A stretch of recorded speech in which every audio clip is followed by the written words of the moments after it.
jamaah yang dimuliakan oleh Allah, maka perbuatan manusia tadi, ada orang yang suka-suka melakukannya itu, ada orang yang memperhatikan lingkungan, ini baik apa buruk. Ada orang yang taat, memperhatikan menurut Allah benar apa salah. Perbuatan tersebut dipengaruhi oleh sebuah kondisi. Kalau orang itu kok kelakuannya suka-suka awake dhewe, berarti ini faktor bawaan. Dalam bahasa Ustadz Ari Ginanjar itu IQ-nya rendah. Jadi IQ itu kecerdasan intelektual, intellectual quotient. Maka itu bawaan. Makanya ada anak-anak kita ini kok cerdas, mesti ini bawaan dari orang tuanya, dari ibu umumnya. Jadi ada faktor bawaan. Ono wong iku ngaji rajin, tapi yo gak pinter-pinter ya ono. Karena faktor bawaan. Jadi orang itu walaupun sudah ngaji, rajin, sholat, rajin, tapi kelakuannya sakarepe ono. Itu namanya IQ-nya rendah. Tapi ini IQ-nya cerdas, dia bisa merubah sesuatu yang dilakukan itu bukan hanya suka-suka, bukan, tapi mesti dia ngaitkan dengan pertimbangan yang lain. Itu. Yang kedua, kalau ada orang melakukan sesuatu itu tidak suka-suka, tapi memperhatikan lingkungan.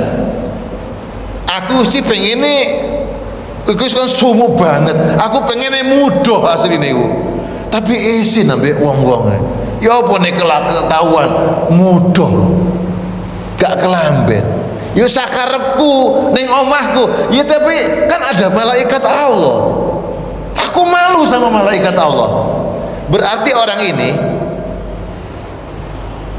EQ-nya, emosional quotient-nya bagus. Kecerdasan emosinya bagus. Dia punya rasa. Rasanya bukan hanya untuk dirinya, untuk lingkungan dia perhatikan. Oh ada malaikat Allah, oh ada makhluk Allah yang lain, oh ada semut lewat. Isi namanya semut, bayangpun.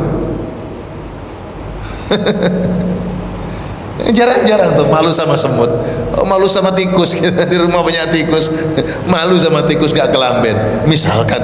Karena ada orang mukmin itu malu di rumahnya walaupun mudah itu, malu sama malaikat Allah. Walaupun secara hukum fikih boleh ya, dalam hukum fikih boleh suami istri di kamar itu gak kelambenan, boleh. Cuma nih anak-anaknya ya jaga adab, karena anak belum pengalaman untuk masa-masa suami istri. Tapi kalau cuma suami istri berdua gak kelamben gak apa-apa. Malah ibu-ibu tuh kalau berdua sama suami di rumah ojo katoan.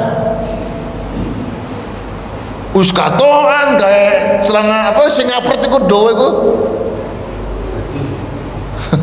Street apa? Celana apa legend itu gak ate ngono. Sarungan to ae, sarungan sing wedok iku. Bukake gampang kan tuh. Loh, kan ibadah. Ya wangi dikit lah. Jadi berduaan di kamar dia, casos gitu. Terus orang tahu. Nek metu ae limis. Nek metu limis, sapa sing ngrasakno limise iku? Itu zina. Lah, apa yang kita kerjakan harus sesuai dengan hukum Allah. Bener apa salah? Bukan karepe dhewe. Ya bener, menurut lingkungan awakmu kamu menambune gak enak, ya diwangin dikit kan baik, wangi. Tapi maksudku, ini neng ngono ya ngono, cuma neng omah itu lebih penting. Sing bener iku. supaya pasangan itu sedep ngoten lho. Masya Allah. Itu namanya orang yang memperhatikan perilakunya baik buruk, berarti kekuatan emosionalnya bagus. Sebab orang itu Masya Allah wani-wani loh, mari kerja bakti gurung adus, bertamu ke rumahnya orang, ya kan namanya emosinya rendah itu. Orang yang EQ-nya bagus itu kaitannya dengan rasa, ngerti perasaan orang. Iki tersinggung gak wong iki? Nih aku yang ngentut nih gini gitu. Ya ngentut oleh ya ono TikTok apa namanya ngambung ngentut itu ya istilahnya menyehatkan jadi ngono. Ini entute dhewe nyehatkan ya, entute wong liya ya nyebelno. Ya Allah, itu zauk rasa. Jadi serba perasaan. Nek ngene iku nyinggung enggak? Itu orang yang emosinya bagus. Tapi orang itu kalau ya Allah anjene ya apa otak batu atau gimana ya karepe dhewe insyaallah. Nek jenenge kaum santri ya maghrib mlebu omah berangkat ke masjid, maghrib kok cangkruan dangdutan, maghrib kok sek olahraga, tenis, bulu tangkis, main bal-balan. Ya mandeg lah, boleh mandi sholat maghrib. Ngoten. Kan banyak sakarepe sekarang itu. Kehidupan lingkungan sudah tidak berharga. Karena tidak menghargai lingkungan. Maghribnya saya dolen, saya nyangkruk, tidak menghargai hukum lingkungan. Apa mana menurut agama nggak bener ini, sudah dipanggil azan. Itu namanya kecerdasan emosinya rendah. Yang ketiga, apa yang diperbuat tadi kan benar salah menurut Allah. Berarti orang yang memperhatikan benar apa salah, orang ini memiliki spiritual quotient yang bagus. Kecerdasan spiritualnya hebat, tinggi kecerdasan spiritual. Nah hadirin yang dimuliakan Allah Subhanahu wa taala, sebelum Nabi perjalanan Isra Mi'raj, sebelum kita melangkah dalam hidup, maka Nabi diperhatikan oleh malaikat Jibril, diajak ke bibir sumur Jam-Jam. Apa yang dilakukan Jibril? Muhammad, sebelum kita melakukan perjalanan jauh Isra Mi'raj, izinkan aku membelah dadamu, akan kuoperasi hatimu. Dibelah dadanya Rasulullah oleh Jibril. Pakai alat apa? Pakai tangannya. Wes itu dibelah. Kan malaikat dari cahaya. Diambil hatinya dengan izin Allah, dicuci dengan air Jam-Jam, lalu diisi dengan 3 hal: ilmu, iman, hikmah. Diisi dengan ilmu, iman, hikmah. Ini bekal perjalanan Muhammad. Dikeluarkan kotoran-kotoran dari hatinya, dicuci dengan air Jam-Jam, diisi dengan ilmu, iman, hikmah, lalu dijahit kembali. Nah sekarang kan ada operasi canggih menggunakan sinar laser, ora kroso, moro-moro waras. Itu ilham dari malaikat Jibril. Malaikat Jibril ada cahaya, dibelah. Sekarang pakai sinar laser. Nah siapapun yang akan melakukan perjalanan dalam hidup harus dibedah dadanya. Apa maknanya? Evaluasi diri, muhasabah. Ayo isi dengan ilmu, iman, dan hikmah. Itu penting. Nah para jamaah, maka Allah Subhanahu wa ta'ala menjadikan kekuatan agama, dasar agama itu ada 3. Dasar agama ada 3: Islam, iman, ihsan. Orang dikatakan agamanya bagus bila memiliki keislaman yang baik, keimanan yang kuat, lalu memiliki ihsan yang paripurna. tiga hal ini lengkap, komplit dalam diri seorang mukmin, maka agamanya kokoh, hebat, luar biasa. Islam, ya namanya Islam itu ya ilmu syariat fikih. Panjenengan sholat, wudu, sholat, ngamal amal apapun mesti berdasarkan ilmunya, fikihnya benar. Itu fikihnya benar, maka itu disebut dengan ilmu syariat, syariat fikih. Untuk membersihkan jiwa kita dengan syariat fikih, ya mesti ngelakoni tobat. Pembedahan dada tadi tobat. Nun Gusti kula tobat ya Allah, tidak lagi melakukan perbuatan yang tidak baik, yang melanggar agama. Aku izin sama panjenengan ya Allah, aku tobat tidak akan melakukannya lagi. Lalu takwa diisi dengan amal-amal soleh, amal ibadah, takwa. Nah itu disebut dengan Islam itu syariat fikih. Maka amalannya orang yang dalam syariat fikih, sering-seringlah taubat, komitmen di dalam ketakwaan, lalu yang ketiga istiqomah. Istiqomah iku yo jejeg ajeg, boten iling-ilingan. Nek iling sholat gak iling gak sholat. Iling poso gak iling gak poso.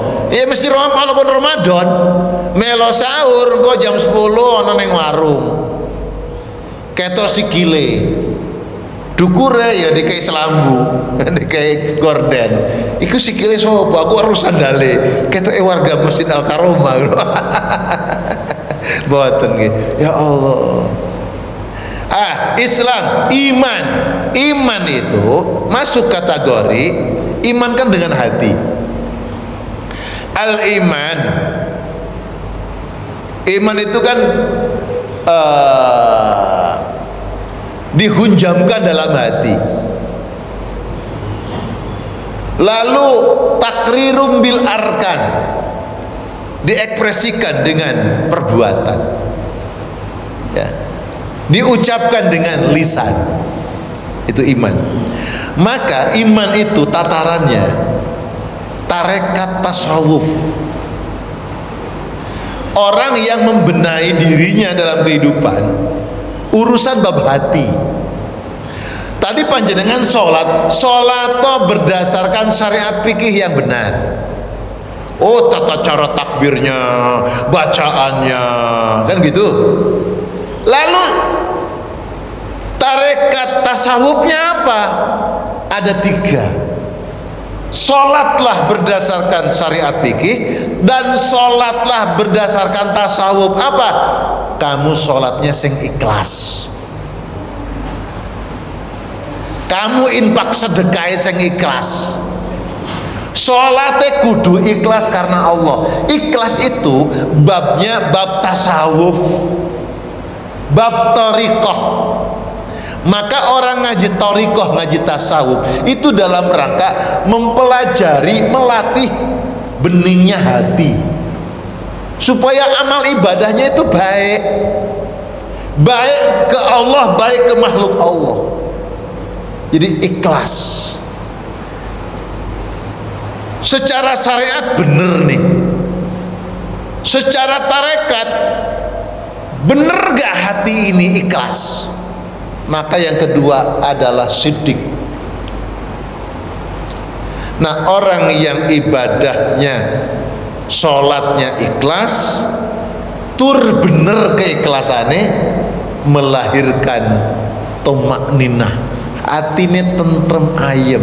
Mari sholat iku adem, mari sholat iku stres hilang, mari sholat iku ngomongnya jadi lebih lembut, lebih sabar. Ini disebut dengan kecerdasan emosional. Itu. Jadi kecerdasan emosional yang dilandasi dengan keimanan kepada Allah. Karena ada orang kecerdasan emosionalnya hanya dunia. Jadi kecerdasan emosional itu jalur antara. Jadi kalau tarekat tasawuf sebenarnya sudah masuk dalam jalur, kalau bahasannya Ustadz Ari Ginanjar, masuk ke spiritual quotient. Itu. Nah, tetapi dalam pembagiannya memang ada orang pinter drama. Orang itu pinter ilmunya, tapi kepinterannya untuk nipu orang. Kan gitu. Pada orang nipu orang itu dilihat Allah apa tidak? Yang saya maksud, orang pinter agama, kalau kenal Allah, maka kepinterannya itu akan digunakan di jalan Allah. Kalaupun dia baik, baiknya karena Allah Subhanahu wa Ta'ala. Itu yang saya maksud. Tapi orang pinter, nggak kenal Allah, pinternya mau nipu. Begini bodoh-bodoh, isu tak tipu ya. Ya Allah. Sehingga apa? Dia bikin aplikasi bagaimana caranya orang tertarik ikut aplikasi itu, tapi dia nipu orang. Dia untung duit, ngumpulkan duit, tapi orang yang ikut urun kok hilang duitnya. Kan banyak tuh judol dan lain-lain itu, atau investasi apa namanya yang akhirnya karena ketipu investasi bodong gitu kan. Itu kan kerjaannya orang pinter. Kerjanya orang pinter itu. Lalu emosional quotientnya digunakan untuk nipu orang. Orang kok tertarik ya? Siapa orang baik investasi 1 juta baru 2 hari dapat 500.000. Siapa orang baik ngasih uang 500.000 itu siapa?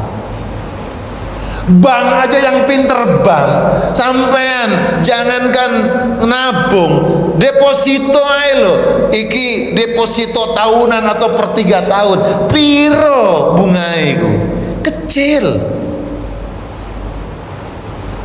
Padahal bank itu profesional loh, ngasih untungnya kecil, tidak baik-baik amat orang bank itu. Nah ini kok orang baik sekali, gak kenal, melo investasi 1 juta, baru seminggu dapat 500.000. Duitnya sopo kalau nggak nipu?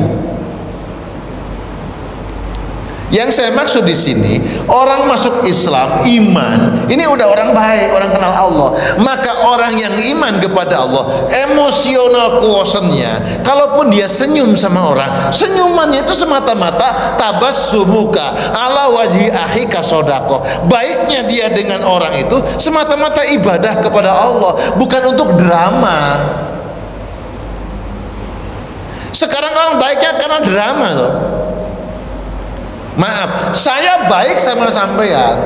Pikir saya supaya sampean baik sama saya. Sampean baik sama saya supaya saya baik sama sampean. Itu kan drama toh. Itu kan baik, tapi drama, belum tentu benar. Tapi baiknya saya sama sampean, sampean baik sama saya, tapi karena Allah Ta'ala, ini benar. Jadi jadi amal pahala, ibadah. Itu yang saya maksud tuh. Nah, ketiga, Islam, iman, ihsan. Ihsan ini saya kategorikan spiritual quotient.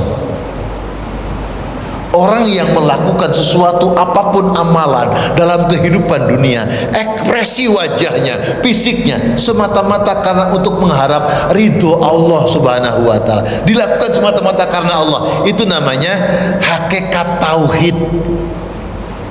Hakikat tauhid. Kenapa? Ma'rifatullah. Orang ini kenal sama Allah Ta'ala. Jadi apa yang mau dikerjakan, dia takut sama Allah. Bener enggak ini? Kalau enggak bener, aku takut sama Allah. Kalau bener, mudah-mudahan Allah memberikan pitulungan untuk bisa melakukan hal ini. Hakikat tauhid. Nah, hakikat itu esensinya roh kita. Roh itu apa roh itu? Roh itu yang menjadikan orang hidup, membuat orang semangat. Makanya orang itu kalau nggak semangat, ruhnya melempem. Butuh pompa spiritual kosen, butuh ngaji tauhid. Jadi penguatannya butuh ngaji tauhid. Bagaimana caranya? Dalam kajian tauhid itu dilatih. Anta budallah ka'annaka tarah.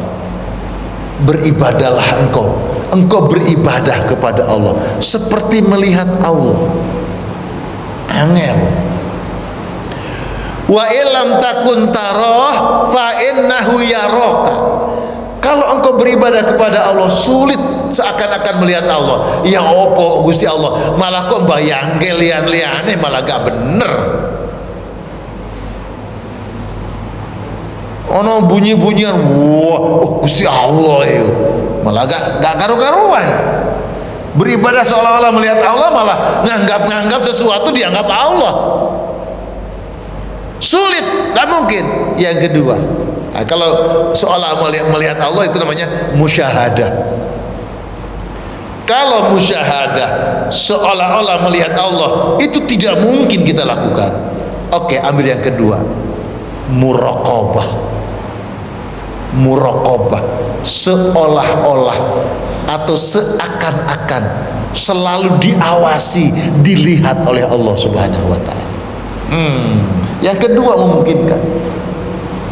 Hadirin, kalau kita melakukan dalam kehidupan kita terus merasa diawasi oleh Allah, gampangan gini, panjenengan masuk mall atau masuk ke kantor orang, sampai tengok-tengok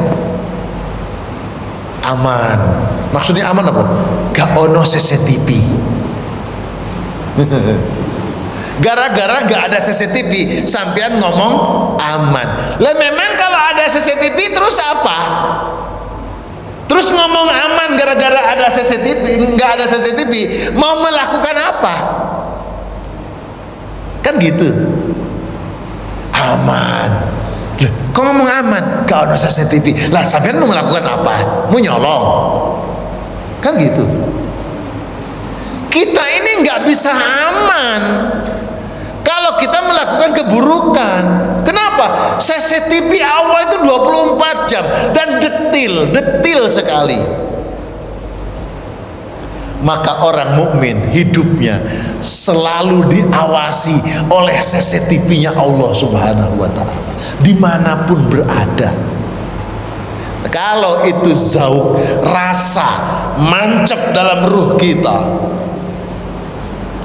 selalu diawasi oleh Allah, dinilai oleh Allah, dibalas amal kita oleh Allah. Oh, orang itu gemeter, semangat untuk melakukan kebaikan dan dia takut untuk melakukan keburukan, itu pasti. Maka orang yang kehilangan semangat, dia lupa akan adanya Allah Subhanahu wa taala. Maka munculkan itu, Allah memberikan penilaian balasan yang terbaik. Dan Allah tidak tidur. Gusti Allah iku ora sarendo. Allah itu selalu tahu kita, lihat kita terus menerus, tidak pernah ngedip. Masya Allah. Memang Gusti Allah ada matanya, ya nggak pernah ngedip. Alladzi la ilaha illa huwal hayyul qayyum. Jadi Allah itu maha hidup, maha tegak berdiri. Ihsan namanya, ihsan dalam bahasa Ustadz Argin Najar, SQ spiritual quotient.